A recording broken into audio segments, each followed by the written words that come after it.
Chandrasekharam TV ప్రేక్షకులకు నమస్కారం. నేను మీ అక్షర సారథి బిఎస్ చంద్రశేఖర్.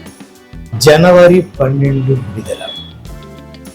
ఈ సినిమా పేరు చెప్తే వెంటనే గుర్తుకొస్తారు హీరో వెంకటేష్, హీరో కళ్యాణ్ రామ్.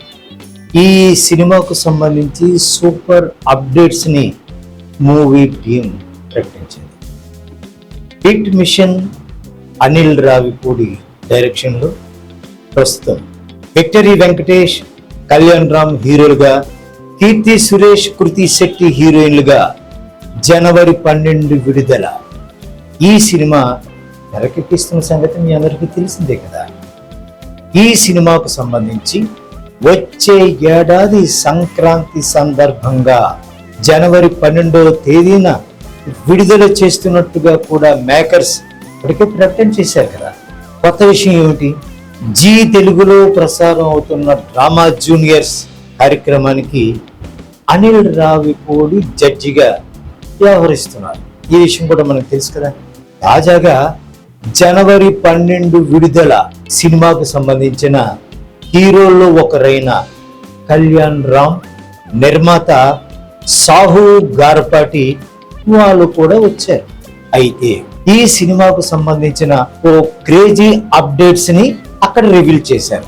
ఈ షోలో భాగంగా సుడిగాలి సుధీర్ సాహు గారపాటిని ఈసారి సంక్రాంతి ఎలా ఉండబోతుంది అని ప్రశ్నిస్తే దానికి ఆయన స్పందించారు. ఏమని?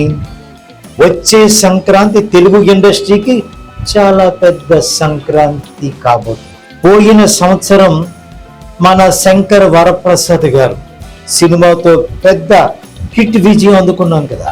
ఇప్పుడు అనిల్ రావిపూడి గారు మళ్ళీ దాన్ని గుర్తు చేసి, నాకు కళ్యాణ్ రామ్ అంటే భయం సుమ, ఆయన మైక్ తీసుకుంటే నాకు దడ వస్తుంది అని సరదాగా చెప్పారు అనిల్ రావిపూడి ఆ షోలో.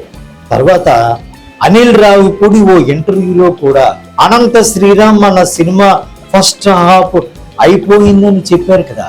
ఇది చాలా మంది విని షాక్ గురయ్యారు కదా అన్న మాటను గుర్తు చేసి కళ్యాణ్ రామ్ ఏమన్నారంటే, ఆల్రెడీ సెకండ్ హాఫ్ లో మేజర్ సీన్ చిత్రీకరణ అయిపోయింది అని చెప్పారు. అనిల్ రావిపూడిని ఫ్యాన్ మ్యాన్ అనడంతో అక్కడ ఉన్నవారంతా నవ్వుకున్నారు కూడా. మొత్తానికి ఈ మూవీ షూటింగ్ జెట్ స్పీడ్ లో జరుగుతుందని, అనుకున్న దానికంటే వేగంగా చిత్రీకరణ పూర్తి చేసే పనిలో యూనిట్ ఉందని చాలా క్లియర్ గా తెలుస్తోంది. ఈ నేపథ్యంలో దర్శకులు అనిల్ రావిపూడి, హీరోస్ వెంకటేష్, కళ్యాణ్ రామ్ వీరి కాంబినేషన్ లో ఈ సినిమా మరొక సూపర్ డూపర్ హిట్ సంక్రాంతి కానుకగా రాబోతుంది అనేది అందరికీ అర్థమైన సంగతి. మరింత సమాచారంతో మళ్ళీ మీ ముందుకు వస్తాడు మీ అక్షర సారథి బిఎస్ చంద్రశేఖర్.